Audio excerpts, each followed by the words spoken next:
Good morning, my fellow yogic travelers.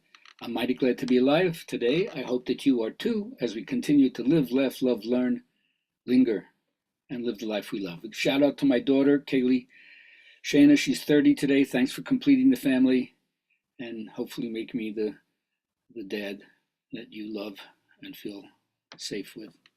All right, so what do we say? Journaling question for today. What don't you understand about the opposite sex? For those of you who are hetero, right?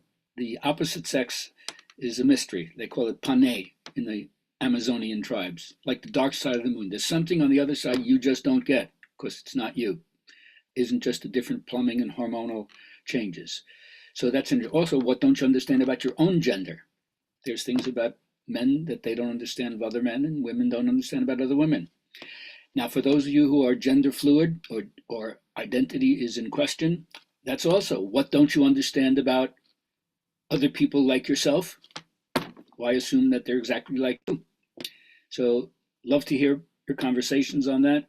Notes, subject is off the topic as far as I'm concerned for yogic reflection, which has to do with just simply awareness and consciousness. All right. Every week I try to include what I've learned from my teacher, BKS Iyengar, and the basic thing is yoga is not a commercial subject, but a divine one. He criticized us all for becoming swindlers on the yoga stock exchange. Very, very hard, like any artist, that you have to prostitute yourself, commercialize yourself, monetize yourself. Very, very difficult when your heart is really just in wanting to gift people what yoga has to share because it's so important. Nonetheless, keep that in mind.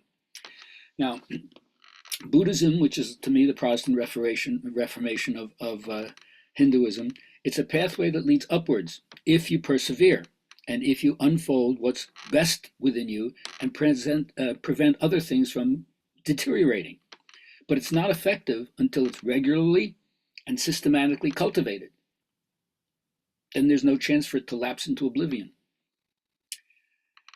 Now, we cannot avoid the dangers that we don't see, and we cannot cultivate the benefits of the ones we don't know, which is why study is important. This week we've been talking about what are the defilements of mind that knock you off the path and distract you. And what are the things that you will get as a result of doing it, the positive benefits of putting in your time. Now, I keep reminding myself and for everybody else from the world of hypnosis to be a generative person. Generativity means modifying what you do to make things a little bit better than what you did before. Then you make your whole life more effective.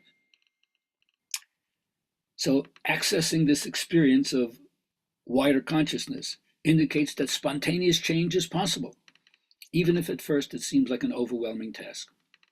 And that's why so often in the Sufi tradition, they use the word baraka to indicate the kind of experience of grace. Like in yoga, we say the darshan, when the guru comes into your life. There may be varying definitions according to many factors that vary with people as to how they're open to it. But the assumption is brevity in definitions. Baraka is magic. Baraka is numinous quality, that sense of presence.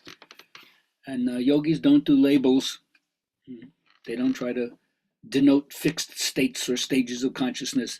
They just accept that there's an infinite gradation of possibilities in people understanding truth and having some kind of sense of objectivity. And since the beauty of intelligence is everybody's smart in a different way, I don't know how you're going to access it, but I can just say this. If you want to deposit in your happiness bank account, remember that happiness is not within the field of self-consciousness. Just put yourself out there, give it your best, have no rear view mirrors to check on how you're doing, comparing yourself to other people. Like I said, it's like you're dancing in the bedroom naked, and all of a sudden somebody opens the door, you stop because you become conscious of what you're doing. So just put it out there with no self-consciousness, and you'll see how much happiness comes into your life. All right, finally, I'm always ragging on myself to be affirmative, be positive, put my joy out there, don't let the naysayers and the haters shut me down.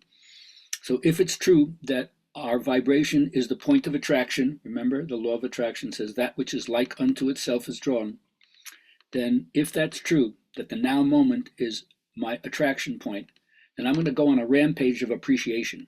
I'm going to find as many things to be grateful for, thankful about, appreciative, wonder, right? All those beautiful virtues that we can cultivate that brings us back to that childlike innocence while maintaining our adult perspective.